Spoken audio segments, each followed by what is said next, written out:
السلام عليكم. تفتح التطبيق وتقفله وترجع تفتحه من تاني، تقلب بين الفيديوهات بدون أي هدف، ثواني هنا وثواني هناك، وفجأة تلاقي وقت كبير من يومك اختفى. في الظاهر انت بتسلي نفسك، لكن الحقيقة ان اللي بيحصل أعمق من كده بكتير. كل إشعار وكل فيديو قصير وكل لايك بيدي دماغك جرعة دوبامين سريعة، ومع الوقت التركيز على أي حاجة واحدة بقى أصعب من أي وقت فات. علشان نفهم ده لازم نرجع خطوة لورا. دماغ الإنسان اتصمم زمان للبقاء، كان هدفه بسيط: يدور على الأكل، يتجنب الخطر، ويكافئك لما تنجح. المكافأة وقتها كانت محتاجة مجهود وصبر، لكن دلوقتي المكافأة بقت في جيبك طول الوقت. إشعار، فيديو، رسالة، كلها بتهمس لنفس الدماغ القديم: افتح يمكن في حاجة مهمة.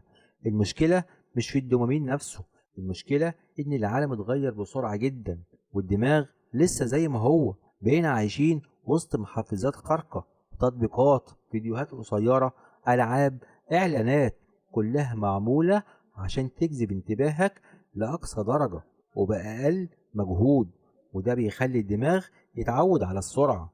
كل مرة تفتح فيها السوشيال ميديا انت مش عارف هتشوف ايه: فيديو مضحك، خبر، صورة، أو رسالة، والدماغ بيحب المفاجأة، فيخليك تقول كمل شوية يمكن اللي بعده أحسن. شوية تتحول لدقايق، ودقايق تتحول لساعات، ومن غير ما تحس يومك يضيع وانت بتتصفح. ومع الوقت الحاجات الطبيعية تبدأ تبان مملة: القراءة، الشغل، التعلم، حتى التركيز نفسه. مش لأنها سيئة، لكن لأنها أهدى من اللي دماغك اتعود عليه.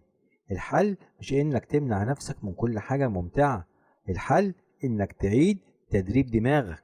قلل شوية من السوشيال ميديا، الفيديوهات القصيرة، التشتت المستمر، وفي المقابل رجع الحاجات الهادية: مشي، قراءة، شغل بدون مشتتات، وقت من غير موبايل.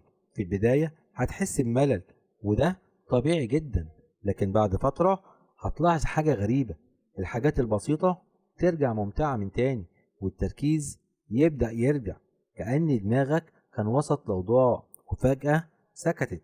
المشكلة مش إن الحياة مملة، المشكلة إنك اتعودت على تحفيز أعلى من الطبيعي. ولما ترجع للتوازن هتفهم إن الحياة العادية عمرها ما كانت مملة، انت بس كنت محتاج تهدي السرعة شوية. شكرا على وقتكم، واشوفكم في الفيديو الجاي.